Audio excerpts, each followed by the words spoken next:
दोस्तों राहुल गांधी, राहुल गांधी उनके पापा Rajiv Gandhi India is an old country, India के प्रधानमंत्री थे, but a young nation.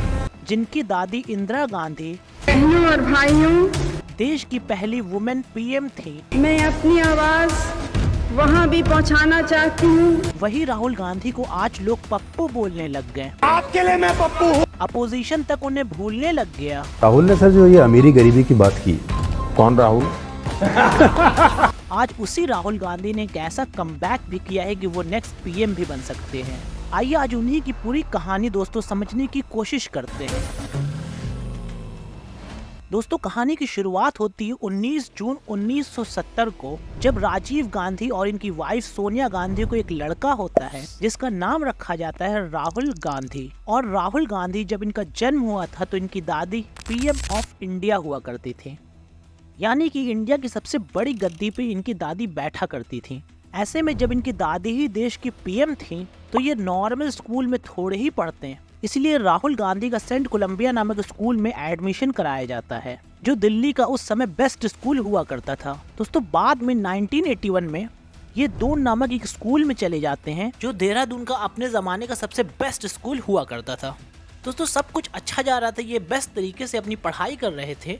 लेकिन आता है ईयर 1984 का और यहाँ पे होता क्या है कि इंदिरा गांधी की डेथ हो जाती है। दोस्तों अब यहाँ पे सिर्फ इनकी दादी की ही डेथ नहीं हुई थी, बल्कि एक पीएम की भी डेथ हो गई थी और उनका मर्डर किया गया था और उनकी हत्या हो गई थी। इसी वजह से सिक्योरिटी रीजंस के चलते राहुल गांधी कोई स्कूल वगैरह नहीं जाते हैं। सिक्योरिटी दोस्तों इतनी ज्यादा बढ़ा दी जाती है कि ये घर से बाहर ही नहीं निकलते, घर के अंदर ही ये सारे टाइम रहते हैं। दोस्तों बट फाइनली 6 साल बाद 1990 में ये हार्वर्ड जाते हैं, क्योंकि यहाँ पे दोस्तों अब इनको निकलना ही पड़ता है, तो ये यूएसए गए और यहाँ पे हार्वर्ड में उन्होंने एडमिशन लिया। दोस्तों बट अगेन 1991 में इनके फादर की डेथ हो जाती है, राजीव गांधी की, और ये फिर वापस से भारत लौट आते हैं। दोस्तों अब इनके परिवार में टोटल 2 डेथ हो चुकी थी, जिससे काफी ज्यादा प्रॉब्लम हो गई थी। इसकी वजह से राहुल गांधी बाहर नहीं पढ़ने जा सकते थे, क्योंकि इनकी सिक्योरिटी बहुत बड़ा इशू बन चुका था। ऐसे में राहुल गांधी क्या करते हैं कि अपना नाम चेंज करते हैं। दोस्तों वो राहुल गांधी की जगह राहुल विंसी नाम से था जब राहुल गांधी ने अपनी पहचान छुपाई और लोग उन्हें राहुल गांधी नहीं बल्कि राहुल विंसी के नाम से वो फ्लोरिडा जाते हैं, जहाँ पे वो रॉलिन कॉलेज के अंदर अपना एडमिशन करवाते हैं और यहाँ पे ये इंटरनेशनल रिलेशंस को पढ़ते हैं। फाइनली 1995 में ट्रिनिटी कॉलेज के अंदर ये अपनी पढ़ाई पूरी करते हैं और यहाँ पे इन्होंने एमफिल किया था और यहाँ पे ही राहुल गांधी की पढ़ाई रुक जाती है और यहाँ पे ही इन्होंने अपनी पूरी एजुकेशन कंप्लीट कर ली थी। अब दोस्तों राहुल गांधी इतना पढ़ चुके थे, उन्हें इतनी ज्यादा नॉलेज हो चुकी थी कि उन्हें अब ये समझ में आ गया था कि उन्हें पॉलिटिक्स में इंटर नहीं करना है, क्योंकि पॉलिटिक्स में काफी ज्यादा ये फंस जाएंगे। इन्हें कोई भी पॉलिटिक्स में इंटरेस्ट नहीं था और ये अपना ही काम कर रहे थे। दोस्तों पर इनके परिवार की लेगेसी इतनी ज्यादा बड़ी थी कि वो घुमा फिरा के राहुल गांधी को पॉलिटिक्स में ले ही आती है। That's something that has been drilled into us first by my grandmother, then by my father. There's nothing euphoric about this. और फिर दोस्तों फाइनली राहुल गांधी को आना ही पड़ता है इंडिया रिटर्न, और 1999 के समय जब राहुल गांधी इंडिया रिटर्न आते हैं तब यहाँ पे देखते हैं कि अभी के टाइम में इंडिया में सरकार बीजेपी की चल रही है। अटल बिहारी वाजपेयी पीएम बन चुके हैं इंडिया के। दूसरी तरफ इनकी मम्मी जो है वो नेक्स्ट पीएम बनने के लिए तैयार है, सोनिया गांधी, और यहाँ पे कांग्रेस पार्टी पूरा जोर लगा रही है कि अगला इलेक्शन हम जीत जाएं। दोस्तों राहुल गांधी को ये समझ में आ गया था कि अब उनकी मम्मी भी पूरा पॉलिटिक्स में घुस चुकी हैं, अब कुछ बचा ही नहीं है, उन्हें ही ये लेगेसी कैरी करनी होगी जो इतने सालों से चली आ रही है। Pretty clearly in my speech, if the Congress party so chooses and the Congress party wants me to do anything for them, I'm happy to do that. पूरे देश की राजनीति इन्हीं के कंधों पे है, यही सबसे बड़ी पार्टी है इंडिया की, तो इनको पॉलिटिक्स में घुसना ही पड़ गया। फाइनली दोस्तों 2004 का समय आया, एक बार फिर से चुनाव हुए और इस बार राहुल गांधी को चुनाव लड़ाया जाता है। दोस्तों राहुल गांधी अपना पहला इलेक्शन अमेठी से लड़ते हैं। दोस्तों अमेठी जो है वो पहले से ही कांग्रेस की गद्दी है, यहाँ पे कभी भी कोई कांग्रेस को हरा नहीं पाता था। 1967 से कांग्रेस अमेठी में हार ही नहीं रही थी, इसलिए राहुल गांधी को यहीं से लड़ाया जाता है। दोस्तों राहुल गांधी पहले ही इलेक्शन में काफी आसानी से 2.5 लाख वोटों से जीत जाते हैं। दोस्तों राहुल ही नहीं बल्कि पूरी कांग्रेस जीत जाती है और कांग्रेस का ही पीएम बनना रहता है और सोनिया गांधी बिल्कुल तैयार रहती हैं अगले पीएम बनने के लिए। सबको ये क्लियर था कि सोनिया गांधी ही नेक्स्ट प्रधानमंत्री बनेंगी इंडिया की, क्योंकि यही इनके परिवार की है और यही चीज चली आ रही है। बट दोस्तों राहुल गांधी यहाँ पे एक बड़ा डिसीजन लेते हैं। सोनिया गांधी से कहते हैं कि आप पीएम नहीं बनोगे, क्योंकि अगर आप पीएम बने तो 2 डेथ ऑलरेडी हो चुकी हैं परिवार में। गांधी पूरी तरह से सोनिया गांधी के प्रधानमंत्री बनने के खिलाफ थे। अब यहाँ पे तीसरी भी हो सकती है और ये कोई रिस्क लेना नहीं चाहते थे, इसलिए इन्होंने सोनिया गांधी को साफ मना कर दिया। उन्हें डर था कि उनकी दादी और पिता की तरह उनकी मां भी अपनी जान गंवा बैठेंगी। तो राहुल गांधी के कहने के बाद सोनिया गांधी तो पीएम नहीं बनती हैं, लेकिन 22 मई 2004 को फाइनली मनमोहन सिंह जी को पीएम ऑफ इंडिया बना दिया जाता है। She will be kinder to me than the contemporary media. अब देखिए दोस्तों राहुल गांधी का ना तो डाउनफॉल हुआ था ना ही राइज हुआ था। ये आए थे अपनी लेगेसी को कैरी कर रहे थे। एक जगह से ये चुनाव लड़े, वहां से जीत गए, क्योंकि वहां से कांग्रेस जीतती ही थी। बाद में दोस्तों राहुल गांधी शांत नहीं बैठते। चुनाव जीतने के बाद वो यूपी जाते हैं, वहां पे ये रैली और सभाएं निकालते हैं। वहां पे वो देखते हैं कि क्या अभी चल रहा है। इवन फार्मर्स को, दलितों को, छोटी कास्ट को, बड़ी कास्ट को बराबर ये लेके आते हैं। और ये हमेशा यही कहते थे कि कांग्रेस भी 2 लोगों को डिवाइड नहीं करती है, चाहे वो किसी भी कास्ट के हो, किसी भी रिलीजन के हो, क्योंकि कांग्रेस का काम मिलाना है। Believe that what is going on in India today, the division of India along caste lines, along religious lines is absolutely wrong. Rahul Gandhi जब ऐसे इंटरव्यूज देते हैं, बहुत अच्छी बातें करते हैं इंग्लिश में, तो लोगों को इनकी पर्सनालिटी बहुत ही अच्छी लगती है। राहुल गांधी का राइज होने लग जाता है। और 2009 में क्या होता है कि इलेक्शंस होते हैं, तो इस बार राहुल गांधी 3,91,000 वोटों से जीत जाते हैं। 2009 में अगेन कांग्रेस जीतती है, 206 सीट इनकी पार्टी को मिलती है और एक बार फिर से मनमोहन सिंह जी को फिर से पीएम बनाया जाता है। साथ में राहुल गांधी ने भी कमाल किया था। अमेठी के अंदर 2004 में 2.5 लाख वोटों से जीते थे और 2009 में 3,91,000 वोटों से जीते थे। दोस्तों राहुल गांधी को सभी लोग अच्छा बोल रहे थे, इस लेगेसी को बहुत ही अच्छे तरीके से कैरी कर ले रहे थे। इवन ये खुद का भी राइज करा रहे थे, थोड़े बहुत काम कराते हैं। बट दोस्तों फिर ईयर आता है 2014 और सब कुछ उलट पुलट हो जाता है। दोस्तों देखिए होता क्या है कि 2014 के अंदर नरेंद्र मोदी एक अलग इमेज निकल के आती है पूरे देश के सामने। सबसे पहले तो दोस्तों नरेंद्र मोदी एक कैंपेन चलाते हैं, का नाम रहता है कि अच्छे दिन आने वाले हैं, जिससे वो लोगों के मन में बैठालते हैं कि अच्छे दिन आ जाएंगे अगर मोदी जी आ जाएंगे तो। साथ ही साथ नरेंद्र मोदी अपने हर भाषण में राहुल गांधी को शहजादा कहकर पुकारते थे, ताकि लोगों को लगे कि वो शहजादे हैं और ये चाय वाले हैं। शहजादे, सरकार आपकी है, देश पर हुकूमत आपकी है, आपकी पार्टी की है। अब देखिए दोस्तों यहाँ पे 2 चीजें होती हैं।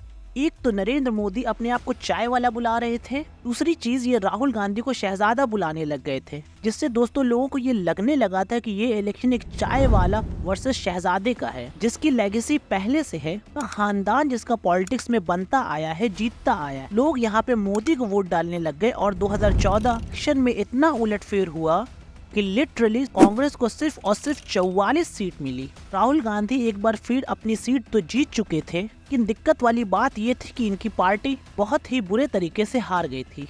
दोस्तों 2009 में जिनके पास 206 सीट थी, उसी राहुल गांधी के पास अब मिला जुलाकर 44 ही सीट थी। मतलब कितनी बुरी तरीके से हार थी इनकी ये। हालांकि उस समय आप राहुल गांधी का इंटरव्यू देखेंगे तो आपको समझ में आएगा कि ये बिल्कुल चिल हैं। कैंपेन में क्लियरली बोला था कि जनता मालिक है और मालिक ने ऑर्डर दिया है, डायरेक्शन दिया है। तो मैं सबसे पहले नरेंद्र मोदी जी को, बीजेपी को बधाई देना चाहता। कोई फर्क नहीं पड़ता। इसका कारण दोस्तों यही है कि ये इतने साल से जीत रहे हैं कि इनको लगा कि ये आगे जीत जाएंगे, अभी हार गए तो क्या हुआ। बट दोस्तों अभी तक इनको ये अंदाजा नहीं था कि ये जो चला आ रहा है अभी तक ये नहीं होने वाला है और अब ये चीज खत्म होने वाली है। अपोजिशन इनको खत्म कर देगा पूरे तरीके से। दोस्तों इनको ऐसा अंदाजा भी नहीं था कि 2014 के बाद इनका ऐसा डाउनफॉल आएगा कि कम बैक करने के लिए इनको सब कुछ दांव पे लगाना पड़ेगा। देखिए दोस्तों होता क्या है, जैसे 2014 में नरेंद्र मोदी इलेक्शन जीतते हैं पूरी मीडिया इनकी मिलकर तारीफ करने लग जाती है। बीजेपी का जो मेन फेस है वो मोदी को बना दिया जाता है। और दोस्तों दिक्कत वाली बात तो ये होती है कि कांग्रेस का मेन फेस जो बना दिया जाता है वो बना दिया जाता है राहुल गांधी को। अब राहुल गांधी जो चुनाव जीतने के बाद भी पीएम नहीं बनने वाले थे, वो कांग्रेस का मेन फेस तो कहीं से भी नहीं थे, उन्हें मेन फेस बना दिया गया कांग्रेस का। और ऐसे में दोस्तों जब कांग्रेस हारी तो सबको ये लगा कि राहुल गांधी हार गए हैं, जबकि राहुल गांधी अपनी सीट से जीते थे। पर दोस्तों इनकी हार बताने लग गए सब लोग।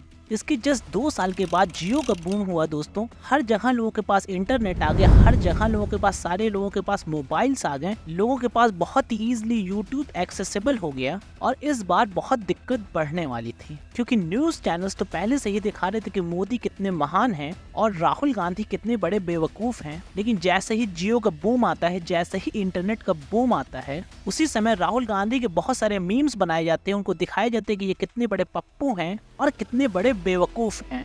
बीजेपी का आईटी सेल इस तरीके से काम करता है कि मोदी की फनी स्पीचेस को भी राहुल गांधी के ऊपर चिपका दिया जाता है। लोग भी इतने ज्यादा बेवकूफ कि उनको लगा कि एक्चुअली में ये राहुल गांधी ने ही बोला है। और राहुल गांधी की इमेज पप्पू बन के सबके सामने नजर आती है पूरे देश के अंदर। दोस्तों यही चीज राहुल गांधी को भी पता लग जाती है और वो इस चीज को एडमिट करने लग जाते हैं कि हाँ मैं पप्पू हूँ, आपके लिए मैं पप्पू। अब दोस्तों ये सारी चीजें जब हो रही थी तो कांग्रेस पार्टी भी नीचे जा रही थी और राहुल गांधी पे एज अ पर्सन नीचे जाते ही जा रहे थे। इनका भी डाउनफॉल होता ही जा रहा था। और ये डाउनफॉल दोस्तों सबसे बड़े डाउनफॉल में बदल जाता है जब 2019 के चुनाव में राहुल गांधी अमेठी के अंदर भी हार जाते हैं अपनी ही सीट से। तब इस इलेक्शन में दोस्तों बीजेपी जीतती है और बहुत ही बड़े मार्जिन से जीतती है। कांग्रेस एक बार फिर से हारती है और कांग्रेस के सिर्फ 50 सीट ही आ पाती है। और दोस्तों दिक्कत वाली बात तो ये थी कि राहुल गांधी अमेठी हार गए, क्योंकि 1967 से कांग्रेस अमेठी जीतती जा रही थी। इवन राहुल गांधी भी यहाँ पर 3 बार जीते हुए, पर इस बार ये हार चुके थे स्मृति ईरानी से। इसके बाद तो दोस्तों राहुल गांधी के और ज्यादा मीम्स बनने लग गए, इन्हें पप्पू बोलने लग गए, लोग इन्हें बिल्कुल ही बेवकूफ समझने लगे और लोगों को ये लगा कि सामने वाली जो पार्टी वो बिल्कुल ही खत्म हो चुकी है और कांग्रेस का दी एंड हो चुका है। दोस्तों सबको ये लग रहा था कि कांग्रेस का जो दी एंड हुआ है उसके सबसे बड़े कारण है राहुल गांधी। इवन लोगों को ही ऐसा राहुल गांधी को भी लगने लगा था कि यही सबसे बड़ा कारण है जिसकी वजह से कांग्रेस की आज ये हालत हो गई है।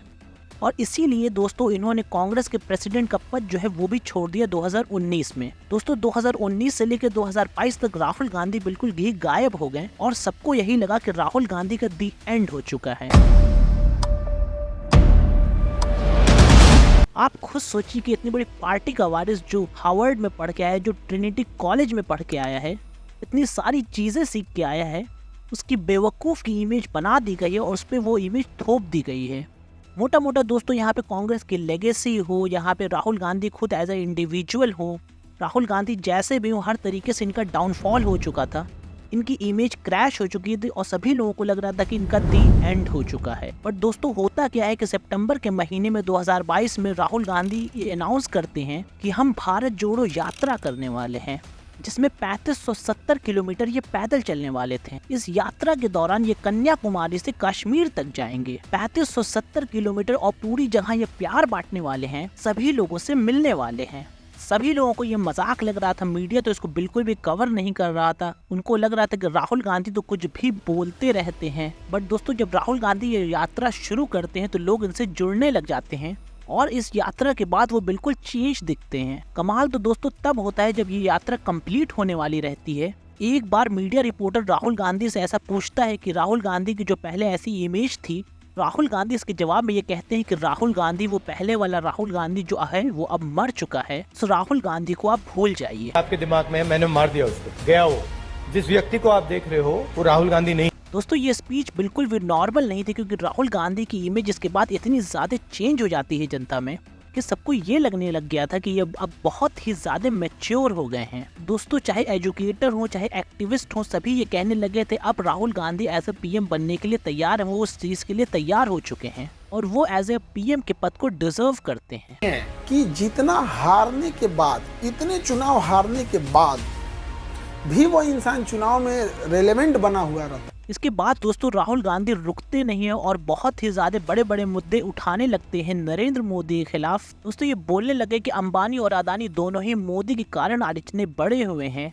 कहने लगे कि ये छोटों को बड़ा नहीं देखना चाहते, ये बड़ों को ही बड़ा देखना चाहते हैं और बड़ों को ही आगे बढ़ाने में लग चुके हैं। लगातार इनकी आवाज मीडिया दबाने की कोशिश करता है, इसके बाद भी इनकी आवाज लोगों तक पहुंच रही थी।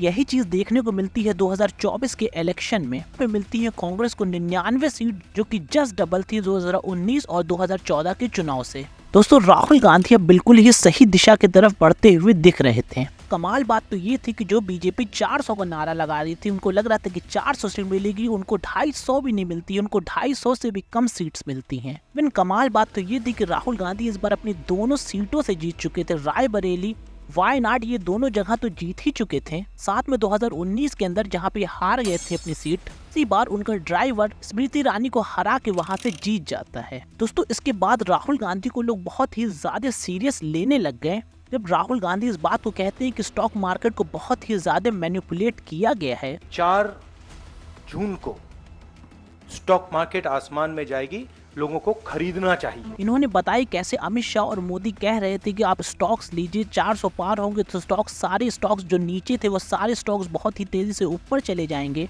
और वो स्टॉक्स एकदम से क्रैश कर गए। उसके बाद जो सबसे बड़ा मुद्दा ये दोस्तों लेके आते हैं, वो लेके आते हैं वोट चोरी का। एक ऐसा मुद्दा जिसने पूरी काया पलट दी, क्योंकि जब ये वोट चोरी का मुद्दा लेके आते हैं ना इलेक्शन कमीशन का इसके पास कोई जवाब होता है और ना ही मोदी के पास कोई भी जवाब नहीं होता है। दोस्तों, कहीं ना कहीं जनता को ये धीरे धीरे सही लगने लगा था, क्योंकि पार्टी में बैठे लोग और इलेक्शन कमीशन कुछ भी नहीं बोल रहा था, तो कहीं ना कहीं अपोजिशन ये बात बिल्कुल सच कह रहा है, लोगों ने वोट चोरी किया है। और दोस्तों, कमाल बात यह है कि जैसा कि आप सभी को पता है कि बिहार में इलेक्शंस होने वाले हैं, और अगर बिहार में इलेक्शंस पलटते हैं तो कहीं ना कहीं सेंट्रल का इस पर कहीं बहुत ही ज्यादा इफेक्ट पड़ने वाला है, यहाँ की गवर्नमेंट भी गिर सकती है। इसी पर राहुल गांधी ने एक बहुत ही बड़ा मुद्दा उठाया है, जिसका लीडिंग पार्टी के पास कोई भी जवाब नहीं है। दोस्तों, इसके बारे में आप क्या सोचते हैं? अपनी राय को कमेंट बॉक्स में जरूर रखें, और आपको क्या लगता है कि राहुल गांधी आने वाले वक्त में पीएम बनेंगे या नहीं, इस बात को भी कमेंट में जरूर बताएं। तब तक के लिए धन्यवाद।